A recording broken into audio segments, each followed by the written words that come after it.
Listo. Gracias. Amiguito, ¿sí se ve? Sí, sí se ve. ¿Sí se ve esto que acaba de aparecer aquí? Yo no vi nada, solo se ve ¿No? el PDF. Ah, es que Colosovas me acaba de mandar un mensaje. Ah, ¿Novio? bueno, ya, sigamos. ¿En qué? Esto sí lo vimos, creo. Este sí, este también. Sí, este también. Este también. Y creo que nos quedamos aquí. Este dice. Ah, este es del tema pasado, de movimiento en una dimensión. ¿Ok? Ahorita acabando de explicar estos ejemplos, vamos a pasar a un nuevo tema que es movimiento en 2 dimensiones. También este PDF se los voy a subir, ahí están los ejercicios resueltos y más abajo hay unos para que ustedes hagan con las respuestas y todo, para que chequen. Entonces, dice, la velocidad de una partícula que se mueve a lo largo del eje X varía de acuerdo con la expresión Bx es igual a 40 menos 5t cuadrada, donde Bx está en metros sobre segundo y t está en segundos. Inciso A, encuentre la aceleración promedio en el intervalo de tiempo t igual a 0 a t igual a 2. Inciso B, determine la aceleración en t igual a 2. Bueno, aquí tenemos nuestra grafiquita. Está el tiempo igual a 0 en el punto A y el tiempo igual a 2 en el punto B. Entonces, para el inciso A, primero vamos a encontrar las velocidades en cada tiempo. Ya que nos están dando una expresión para la velocidad, lo único que tenemos que hacer es, esperen,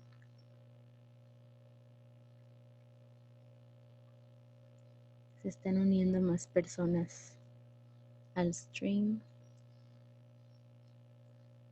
Ok. Entonces lo primero que tenemos que hacer, es sustituir estos valores en nuestra expresión. Entonces iniciamos sustituyendo el 0. Aquí como es 0 se nos va a eliminar y nos va a quedar que son 40 metros sobre segundo, ¿no? La velocidad 1. Y el tiempo 2 es igual a 2, entonces sustituimos 2 al cuadrado es 4, por 5 son 20 y 40 menos 20 es 20 metros sobre segundo.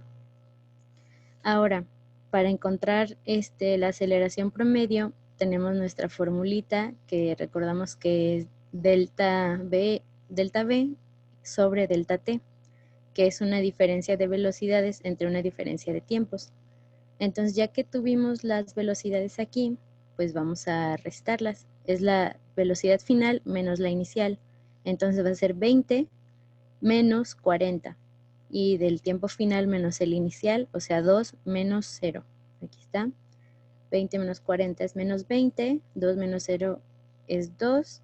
Y ya simplificando esta fracción, nos va a quedar que es a menos 10 metros sobre segundo al cuadrado. Nuestra aceleración. Y para el inciso B que nos dice, determine la aceleración en el tiempo igual a 2, debemos tener en cuenta esta regla. Bueno, no es una regla, es como un dato ahí que es verídico, que la derivada de la velocidad es igual a la aceleración. Entonces, aquí tenemos que la aceleración es igual a Bx', o sea, la derivada de nuestra expresión de velocidad, esta. Ah, corte. Ah, no, sí está grabando. Ok. Entonces, ya que está derivada, pues podemos sustituir el tiempo que nos piden, que es t igual a 2.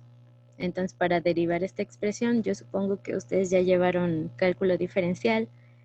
Entonces, pues simplemente es multiplicar el exponente por el coeficiente que está aquí y restarle 1 al exponente de acá. Entonces, 5 por 2 son 10. A 2 le resto 1 y nuestra expresión para la aceleración, que es Bx', nos va a quedar en menos 10t. Ahora, pues para el tiempo que es igual a 2, que es el que nos piden, pues vamos a sustituirlo, ¿no? Entonces, menos 10 por 2 es igual a menos 20 metros sobre segundo al cuadrado. ¿Alguien tiene una duda en este?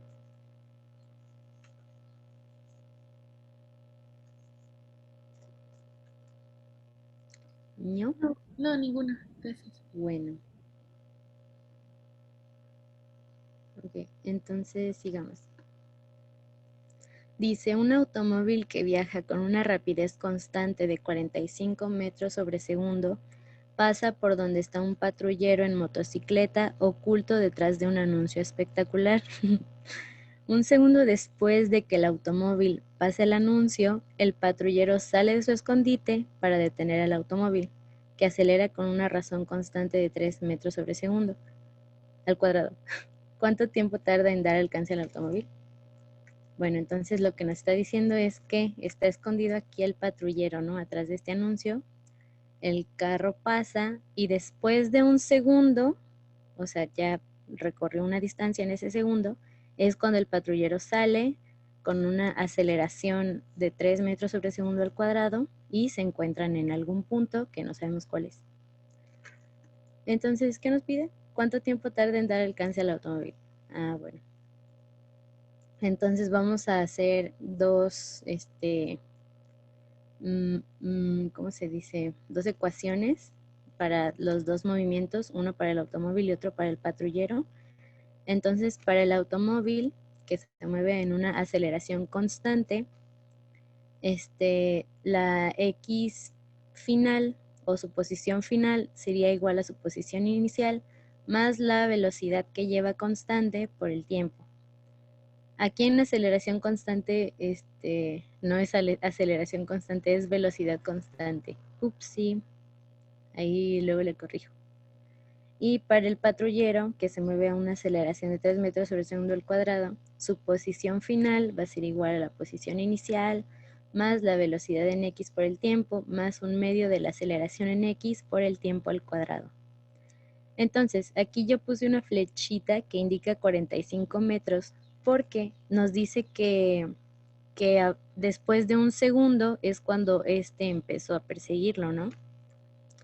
Entonces, no podemos decir que la posición inicial del coche es en 0, sino que es en 45 porque ya pasó un segundo. Entonces aquí nada más le puse una flechita, pero para que ustedes también lo tengan en cuenta y en su cabeza de que, esto pasó, esto pasó. Siempre deben analizar el problema, imagínenselo, hagan sus dibujitos y todo lo que necesiten. Entonces se supone que después de un tiempo T, el patrullero y el automóvil se encuentran en una misma posición. Entonces aquí estamos escribiendo una ecuación de posición final para el coche y otra de posición final para el patrullero. Entonces si se van a encontrar, por ende, las posiciones finales del carro y del patrullero deben ser iguales. Entonces vamos a igualar estas ecuaciones, donde está la posición inicial A de automóvil más velocidad en x a por t igual a esto de aquí, pero acá.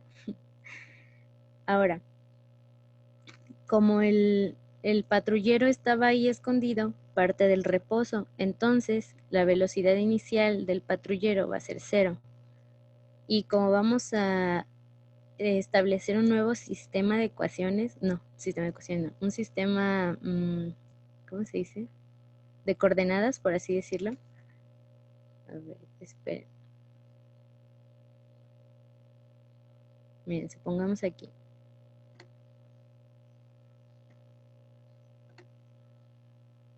¿No? Está en el origen el patrullero, entonces su posición inicial va a ser 0. Sin embargo, el tiempo en que él inicia a avanzar es cuando el coche ya está de este lado, porque ya pasó un segundo. Entonces, la posición del coche ya está en 45 metros.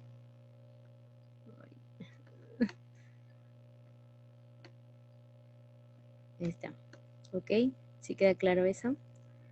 Entonces vamos a decir que su posición inicial es 0 y nos va a quedar esto aquí. Ahora, si se acuerdan, en el examen diagnóstico que les hicimos estaba esta misma ecuación, una forma cuadrática que les pedíamos despejar el tiempo. Entonces, lo único que hicimos es de esta ecuación despejarla e igualarla a 0. Entonces, este se queda positivo, este pasa a negativo, este también, aquí están, negativos, y se iguala a 0. y despejamos el tiempo con la fórmula chicharronera, la fórmula general, que es menos b, y este es b. Vamos a poner b, c y a. Entonces, menos b más menos b cuadrada menos 4a por c, todo esto sobre 2 veces a. Entonces, menos por menos se cancela, se hace positivo. Este al elevarlo al cuadrado se hace positivo también. Menos por menos va a dar más. Y 4 entre 2 va a ser 2. Y se quedan multiplicados estos valores. Aquí también este 2 se va a eliminar con este 2 y nos queda así. Ya lo único que queda después de despejar t, pues es sustituir los valores. Ya tenemos la velocidad del coche, tenemos también la aceleración del patrullero, la posición inicial del coche, y pues sustituimos nuestros valores aquí, y el tiempo nos va a dar a aproximadamente 31 segundos. ¿Alguien tiene una duda en este?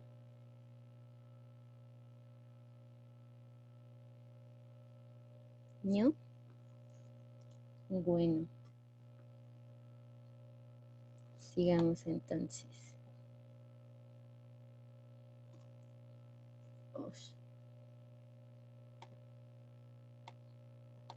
Este ya es de caída libre.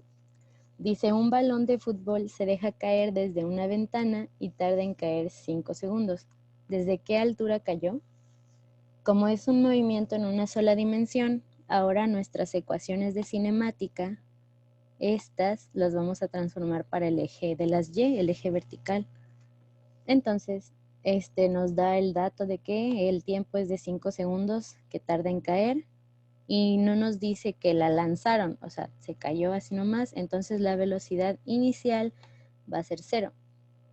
Para hacer nuestro sistema más fácil, vamos otra vez a establecer un plano cartesiano, donde aquí está nuestra ventanita, y la pelota, el balón, cae desde el origen.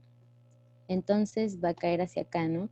Por lo que nuestra posición inicial en Y va a ser 0, y nuestra posición final en Y va a ser nuestra altura H. Uy, no sé por qué se puso hasta acá. Upsi, ignoren eso. Entonces vamos a tener otra vez nuestra ecuación de posición final es igual a posición inicial más la velocidad inicial en Y por el tiempo más 1/2 de la aceleración por el tiempo al cuadrado. Aquí en el eje Y siempre va a estar implícita una aceleración, que es la de la gravedad. También el sentido de esta aceleración va a depender. O sea, ustedes saben que la aceleración es aquella, pues aquella fuerza que nos mantiene al ras del suelo y va dirigida hacia abajo. Entonces, cuando la gravedad va hacia abajo, es positiva. Pero si un objeto va hacia arriba, la gravedad es negativa. ¿Ok? Por eso es que si ustedes lanzan algo hacia arriba, se va a ir deteniendo, porque la gravedad es una aceleración y al ser negativa, pues va frenando el movimiento. En cambio, si ustedes lanzan algo para abajo, hasta agarra más velocidad, por lo mismo de que la gravedad es positiva. Entonces, en este caso, como el balón está cayendo hacia abajo, la gravedad va a ser positiva. Entonces ya dijimos que la posición inicial es 0, que no tiene velocidad inicial, entonces también es 0. Y nos queda esta expresión. Lo que nos pide es desde qué altura cayó. Ya habíamos dicho que Y final es H, entonces nada más nos queda sustituir la gravedad, el tiempo que ya nos dan, y pues hacemos los cálculos, y nos dice que estaba la ventana a una altura de 122.6 metros. ¿Ok? ¿Alguien tiene una duda con este? ¿No? No. Ok. Entonces, bueno, ya aquí abajo, como les mencioné hace rato, están unos ejercicios para que los hagan, los practiquen. Y el Corte y yo estábamos pensando en ponerles una tarea este fin, jeje, para ver cómo van. Si están practicando, si a lo mejor tienen dudas, van a hacer unos ejercicios de tarea, ahí luego se los ponemos, ¿ok? Entonces, a ver. Ahora vamos a cambiar de tema drásticamente. Vamos a ir con lo de movimiento en 2 dimensiones.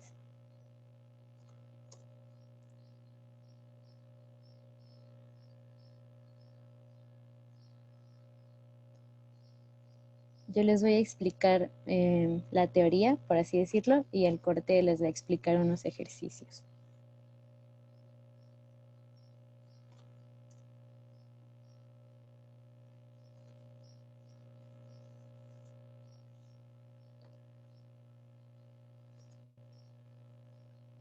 ¿Sí se ve, amiguitos? Creo que sí. Bueno. Sí se ve. Gracias.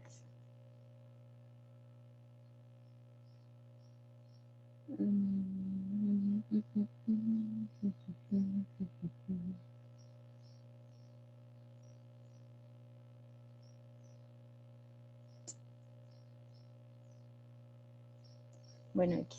¿Sí ven también mi flechita, el apuntador? Sí, sí se ve. Ok, gracias. Bueno, entonces vamos a empezar movimiento en 2 dimensiones.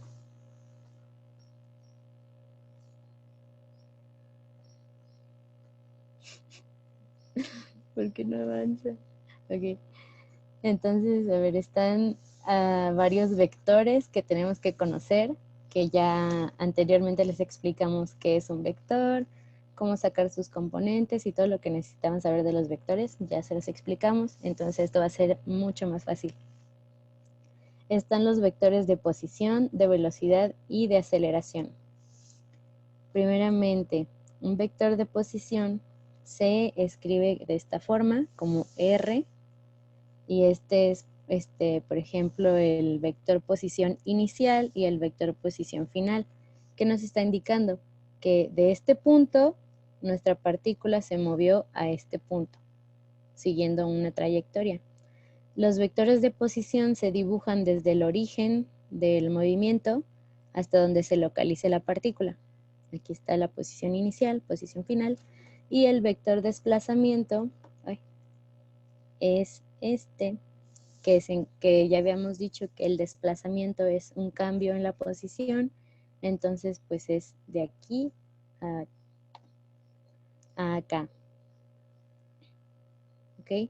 Ya habíamos dicho también que el desplazamiento no depende de la trayectoria, entonces siempre el vector desplazamiento va a ser menor a la trayectoria. Y pues ya sabemos que es posición final menos posición inicial. Un vector de posición se escribe... ok.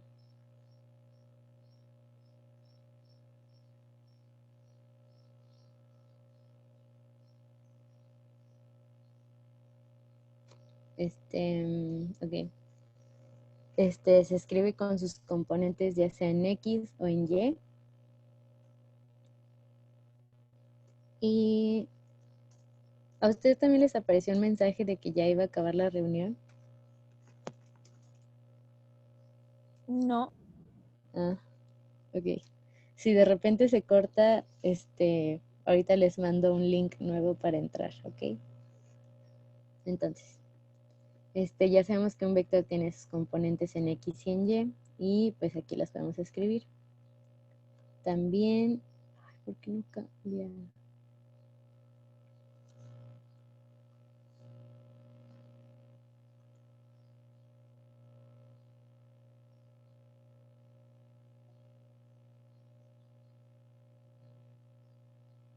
Bueno, también están los vectores velocidad. Los vectores velocidad se dibujan desde el vector posición, donde está en su trayectoria, en una dirección tangente a la trayectoria, ¿ok? Y en dirección del movimiento de la partícula, o sea, si la partícula va para acá, la velocidad pues va a ir indicada hacia acá. Y aquí la trayectoria va para abajo, el movimiento va para abajo, entonces la velocidad lo toca en un solo punto porque es tangente y se dirige en esa dirección. Entonces ya de clases pasadas habíamos dicho que la velocidad promedio es igual al desplazamiento sobre el intervalo de tiempo en que se desplazó el objeto, o sea, un delta R, o sea, de posición, sobre un delta T. Sin embargo, esto es para cuando hay una velocidad constante. Cuando hay un cambio de velocidades, hay que usar otro término que es velocidad instantánea y se define como el límite de la velocidad promedio cuando delta t tiende a cero. Si delta t tiende a cero, quiere decir que el lapso de tiempo es muy, muy pequeño, o sea, un instante. Y para sacar ese límite es como derivar la velocidad, derivar la posición. Entonces aquí les vuelvo a repetir que no es como una regla, pero sí es un dato que debemos conocer, que la derivada de la posición es la velocidad y la derivada de la velocidad es la aceleración. Aquí está la derivada con respecto al tiempo. Y dice que la dirección de este vector en cualquier punto de la trayectoria es a lo largo de una recta tangente a la trayectoria y en la dirección del movimiento. Era lo que les explicaba, que el vector es tangente a la trayectoria y se va a dirigir hacia donde se dirija el movimiento de la partícula. También está un delta V, que es la diferencia entre las velocidades. Y si ustedes se fijan, siempre es velocidad final menos velocidad inicial. Entonces, este vector de aquí tendría que ir en sentido opuesto y desde aquí para acá, ¿no? Entonces, pero como son dos vectores nada más, entonces si lo pusiéramos aquí abajo, quedaría la misma distancia. Entonces así también lo podemos escribir, solo en estos casos cuando es de resta. Si fuera de suma, ya sería diferente porque se tendría que poner acá y el vector resultante estaría más largo y no es lo que buscamos. Entonces, la aceleración promedio de una partícula ya habíamos dicho que era diferencia de las velocidades entre diferencia del tiempo, es decir, velocidad final menos velocidad inicial sobre tiempo final menos tiempo inicial. Esto es solo cuando es aceleración constante. En cambio, si hay una aceleración no constante, o sea, que varía con el tiempo, la aceleración instantánea sería la derivada de la velocidad, que era lo que les decía hace rato, ¿no? Entonces, si la aceleración es la derivada de la velocidad, por ende, es la segunda derivada de la posición, o sea, derivar dos veces la posición. Y este vector de aceleración va a estar dirigido en el mismo sentido que está la diferencia de velocidades. Por ejemplo, de que les expliqué, la aceleración de esta partícula en este desplazamiento A y B, su aceleración estaría dirigida hacia acá, en esta dirección de esta flechita. ¿Ok? Ahora vamos a ver movimiento en dos dimensiones con aceleración constante. Un movimiento en dos dimensiones implica que el movimiento que se hace en el eje horizontal es independiente al que se hace en el eje vertical. Por ejemplo, no sé si ya les habían platicado este ejemplo de que si disparan una bala y dejan caer un peluche, no importa, sí es al vacío también. Los dos, la bala y el peluche van a caer al mismo tiempo, no importa que la bala lleve una aceleración en el eje horizontal. O sea, van a caer en un mismo tiempo. Puede que la bala pues llegue más lejos, ¿no? En el eje horizontal. Puede que avance unos 10 metros, o no sé, y ya llegue al suelo. Sin embargo, el tiempo que tarda en caer desde donde se disparó hasta el piso va a ser el mismo tiempo que tardó el peluche en caer desde la misma altura hasta el piso. Y esto es porque los movimientos son independientes unos de otros. Entonces, ya habíamos dicho que esta es la forma de escribir un vector de posición con sus componentes en X y en Y ya habíamos dicho también que la velocidad es la derivada de la posición. Entonces derivamos esto de aquí y nos va a dar también componentes en X y en Y. Entonces, esta velocidad va a ser esta y esta velocidad en Y va a ser esta. No siempre son iguales, todo va a depender del ángulo en que se lance o en que se libere el objeto. Por ejemplo, si es un proyectil que se dispara a 45 grados, entonces sí va a ser Bx igual que By. Sin embargo, si se dispara a 60 o a 20, ya van a ser diferentes. Entonces vamos a considerar una aceleración constante para este movimiento de 2 dimensiones. Entonces, para la aceleración constante, como les expliqué aquí, se usa esta ecuación. Y esta es cuando la aceleración varía a lo largo del tiempo. Entonces, esta es constante y vamos a suponer que el movimiento parte desde un tiempo inicial igual a 0. Entonces, si este se hace 0, el tiempo inicial, nos va a quedar una t nada más, ¿no? Entonces vamos a despejar nuestra velocidad final. Pasamos esta t multiplicando a la aceleración y este se va a pasar sumando. Entonces nos queda esta ecuación de velocidad final es igual a la velocidad inicial más la aceleración por el tiempo.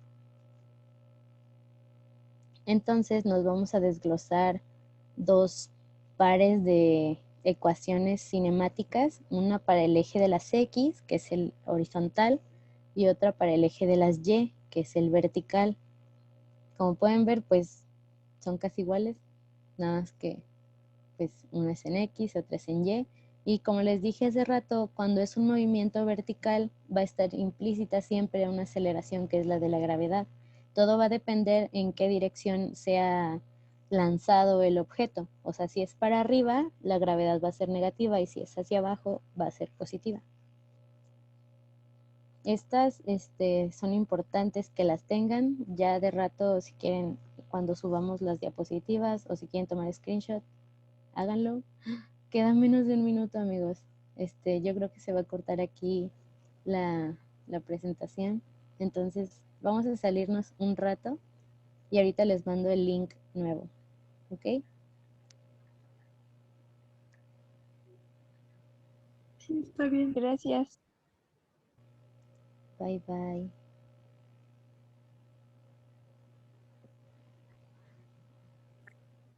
Córtale la grabación.